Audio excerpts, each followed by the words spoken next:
Welcome to Tripping with Fred. I'm gonna go through a real quick, sped up time lapse of me setting up my Eno Nomad Shelter system.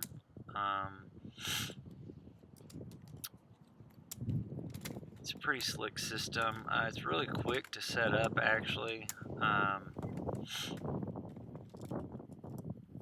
Some of the time instances in this was, or what took up the most time in this, was just trying to find a level location for it, because it really would help to be in a more level location with it, or if they had some form of adjustability to it. Maybe on like a new version they could have like adjustable legs, kind of how a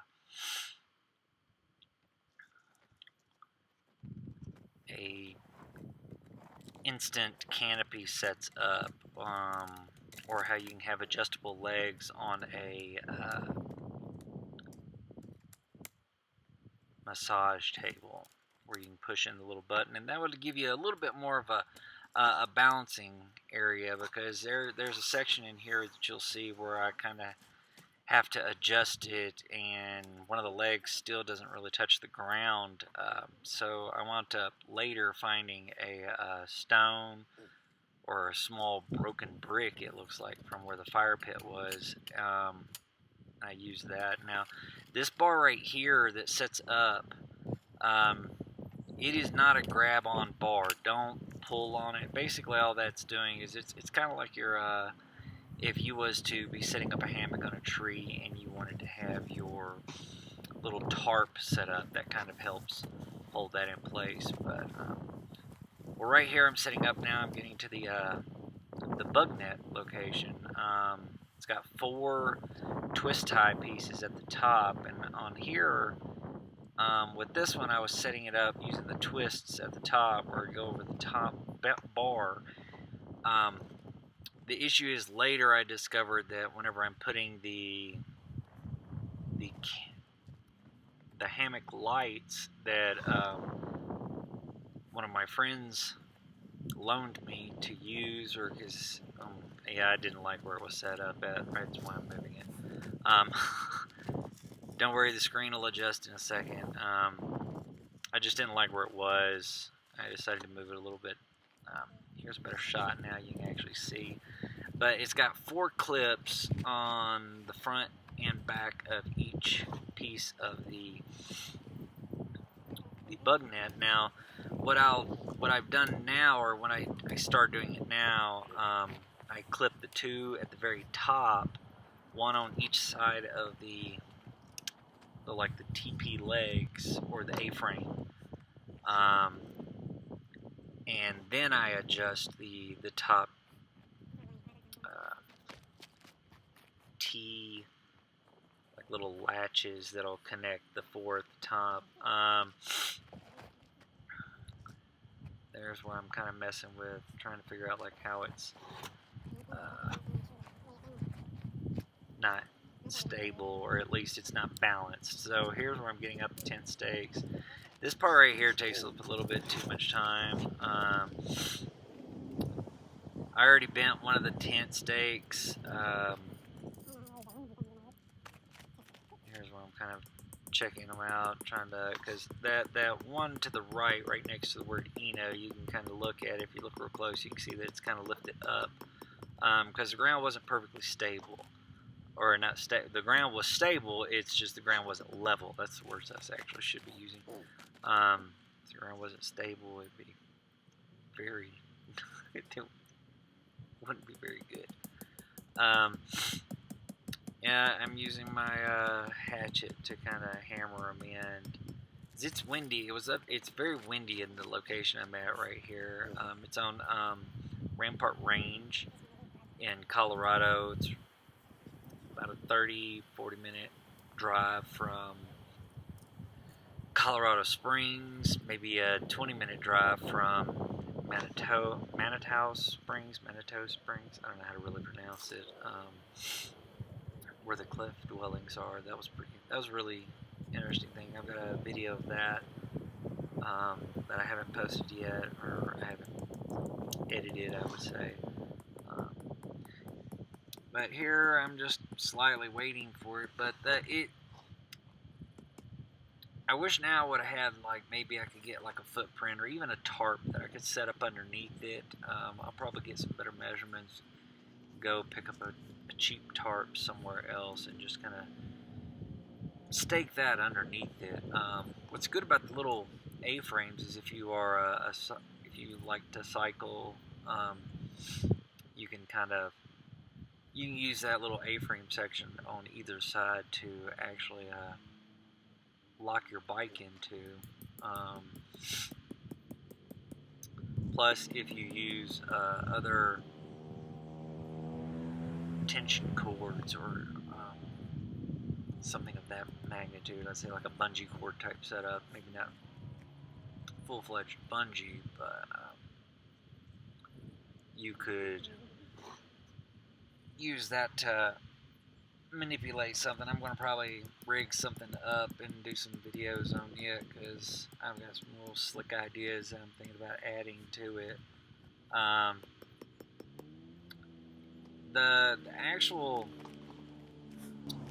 frame part of it is fairly heavy. That's the only bothersome part about it. Other than that, it's not too god-awful bad. The number one thing about it is that, you don't really have to use trees to put it up, which is very helpful if you are in an area in which I later moved to a different camping spot that didn't have a tree. Right here's where I'm putting in it's like a little bar that'll help set up the rain fly. Kind of points it out the front and back, so that way I can have the front and back vestibules on it, because it has a vestibule basically on both sides of it. Plus, you can actually store all of your gear underneath your hammock inside the actual bug netting area. I will say, like right now, you can, before you put on the rain fly, you can actually set up put your hammock inside. Sometimes makes it easier. I'd say where you attach your hammock at, once you have it set up, I would suggest stuffing the attachments for the hammock through the bug netting area. That will allow you to kind of reach in from the inside and grab it and then connect your hammock to it, or you got to stick the hammock carabiner out of the bug netting area, and then come back outside and do it and connect them to the adjustable hammock straps. It's really nice right here because on each the side parts you can roll up the openings to let a cross breeze on the inside of it. Plus, when you set out the front for the front vestibules, you can also open up one side of that, and it gets a super good cross breeze. So if it's pretty warm outside, but you run the risk of too much sun or whatever, that's helpful with letting airflow into it. Here I'm staking it right now, front vestibule part.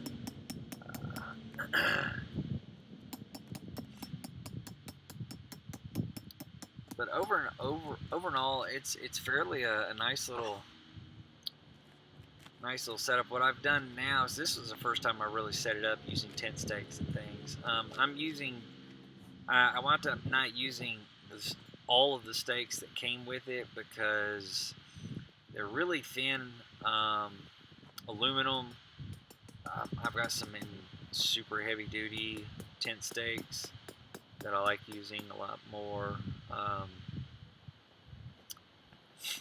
But what I've started doing now with the second setup, when I set it up again in a different location, I went on and put the rain fly up over the bug netting, and then I went in and started putting down the stakes, so that way I could stake down the corners of the rain fly and the mosquito netting simultaneously. I would recommend making sure that your two sides, um, the left and right, lengthwise spots, not the front or back of the vesticles, but the two sides, I'd recommend having them zipped up when you are staking it in, so that way you can adjust the tension accordingly. And making sure that you have it loosened. I'll probably do another video that's going to be like a more in-depth view. This was just kind of a quickie to let everybody kind of see how it looks when it's set up. It's really nice little setup there. I enjoy it. I do kind of wish it was a little taller, but then that's going to create more weight, because then the A-frames will wind up having to be longer, which would increase more material, which therefore would make it a lot longer. This is actually a complete little setup of, or at least the view that I had from the first campsite location. I didn't really do a video in the second camp location. I do got a couple of photos. But yeah, other than that, it's pretty nice.